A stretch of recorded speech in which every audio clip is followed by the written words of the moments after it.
trip report, the blue line. It was just another late night session, the kind where the silence of the city feels like a blanket wrapping around your mind, pushing deeper into contemplation. I had been in this room for hours, just staring at the wall, thinking about everything and nothing at once. The room was dimly lit. The only light source, a flickering lamp on the bedside table. Shadows danced on the walls, and that's when I noticed it. A patch of blue mold growing in the corner, creeping up the wall like some strange alien moss. But this wasn't just any mold.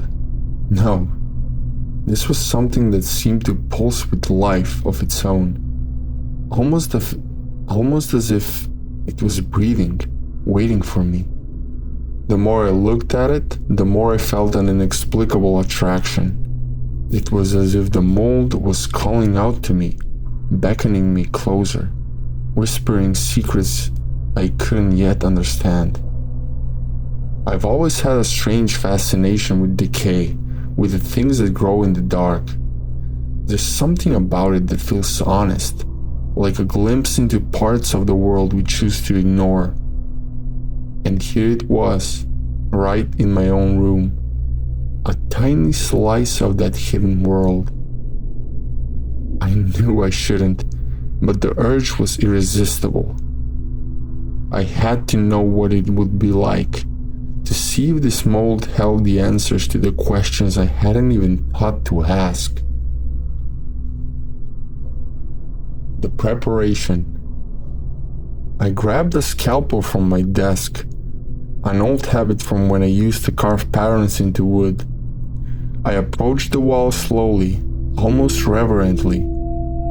The mold was beautiful in its way, the way it clung up to the surface, defying gravity, spreading like some dark blue frost.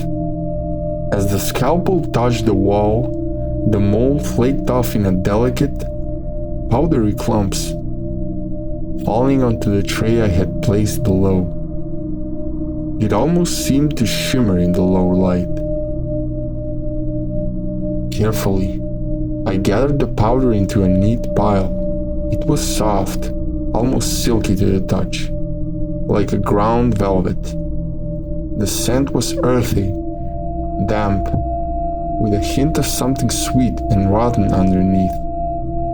I felt a thrill run through me as I pulled out a credit card and began forming the powder into a line, 20 centimeters of pure, unfiltered madness. As I stood over it, I hesitated just for a moment. I knew this was insane. There was no coming back from whatever was on the side of this line. But I was beyond rational thought now. This was something I had to do. I bent down, nostrils flaring, as I brought the line closer.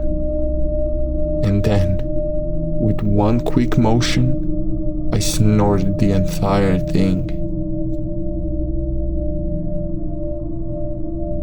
The burn was immediate, a searing line of fire tracing its way up my nasal cavity into my brain.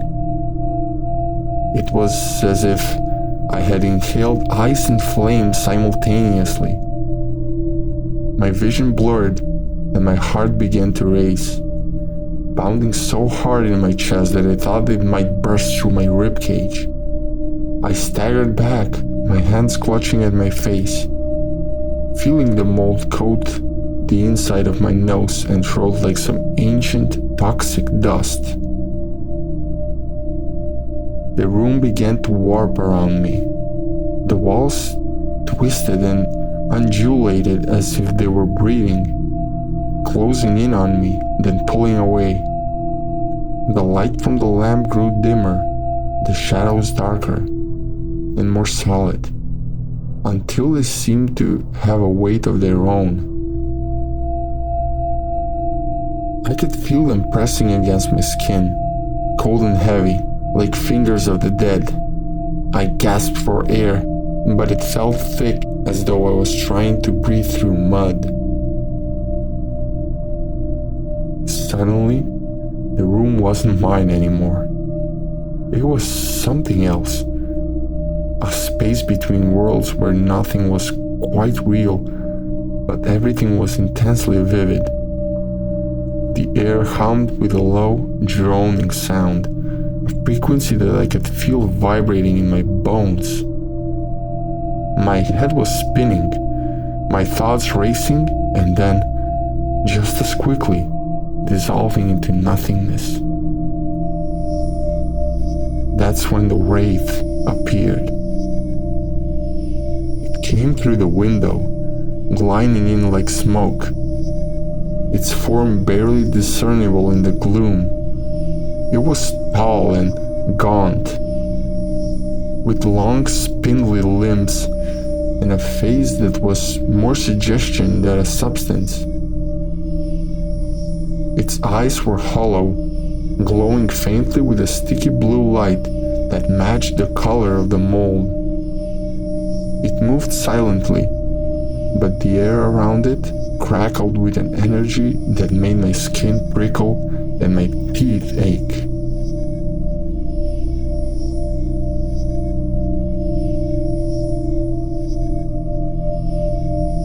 The creature spoke, its voice a low, guttural whisper that echoed in my mind more than in the room itself.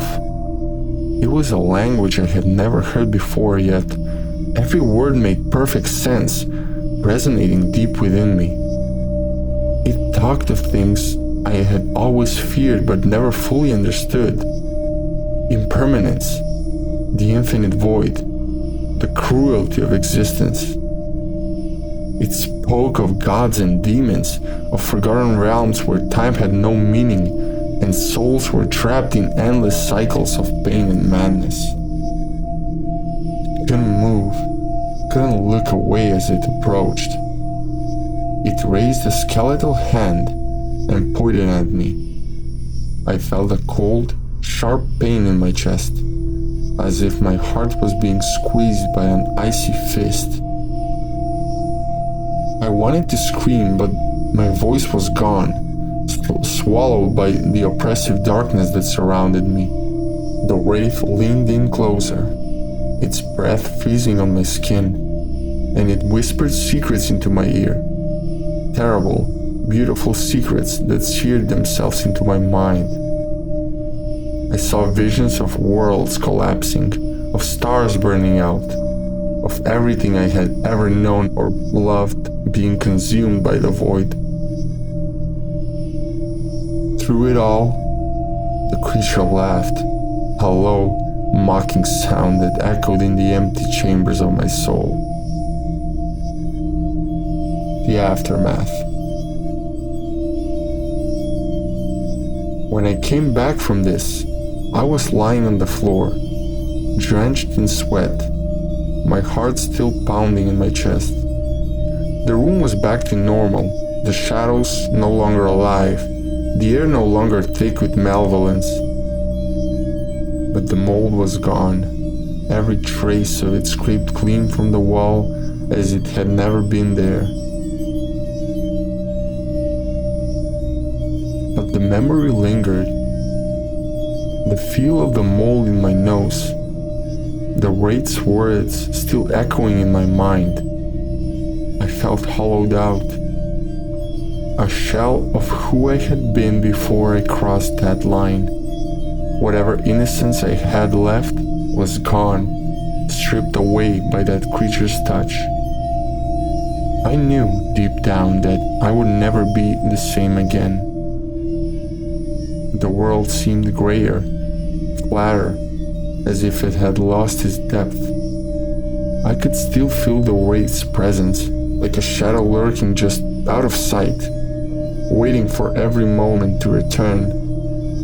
Every time I closed my eyes, I saw its face, heard its laughter, felt its cold breath on my skin. And in the darkest hours of the night, when sleep eluded me, I found myself staring at that empty patch on the wall, wondering if it had all been real, or if the mold had simply revealed the truth I had always known but had been too afraid to acknowledge.